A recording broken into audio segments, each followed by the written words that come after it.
మోడీ సర్కార్ పై అటాక్ చేసేలా గవర్నర్ ప్రసంగం. రాష్ట్రంపై చూపుతున్న వివక్షపై మండిపాటు. పథకాలకు నిధులు ఇవ్వడం లేదని ఆగ్రహం. బీఆర్ఎస్ చేసిన అప్పులపై మరోసారి విమర్శలు.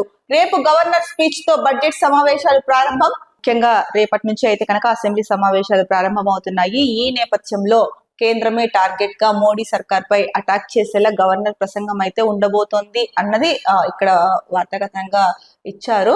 ఉండొచ్చు ఆ విధంగా అని చెప్పేసి ఏదైతే అంటే కేంద్రం రాష్ట్రం పైన వివక్ష చూపుతోందో దాని గురించి, అలాగే పథకాలకు నిధులు ఇవ్వడం లేదు సరిగ్గా, ఇంకా అలాగే బీఆర్ఎస్ చేసిన అప్పుల పైన కూడా మరోసారి విమర్శలు సంధించే అవకాశం ఉంది. రేపు గవర్నర్ స్పీచ్ తో అయితే కనుక బడ్జెట్ సమావేశాలు ప్రారంభమవుతాయి. ఏది ఏమైనా ముఖ్యంగా రేపు గవర్నర్ ప్రసంగంలో అయితే కనుక కేంద్రాన్ని టార్గెట్ చేయడము, రాష్ట్రానికి నిధులు ఇవ్వకపోవడం, వివక్ష చూపించడము, అలాగే మోడీ సర్కార్ ని అటాక్ చేసేలాగానే స్పీచ్ ఉంటుంది అన్నట్టు మనకి వార్తా కథనం ద్వారా తెలుస్తోంది. ఇంకా అలాగే ఈ నేపథ్యంలోనే ఇంకొకసారి బీఆర్ఎస్ ఏదైతే అప్పులు చేసి కొత్త రాష్ట్ర ప్రభుత్వం వచ్చేసరికి అప్పుల కుప్ప పెట్టి వెళ్ళిపోయిందో దానిపైన మరోసారి విమర్శలు సంధించే అవకాశం ఉందని చెప్పేసి ముఖ్యంగా ఇచ్చారు.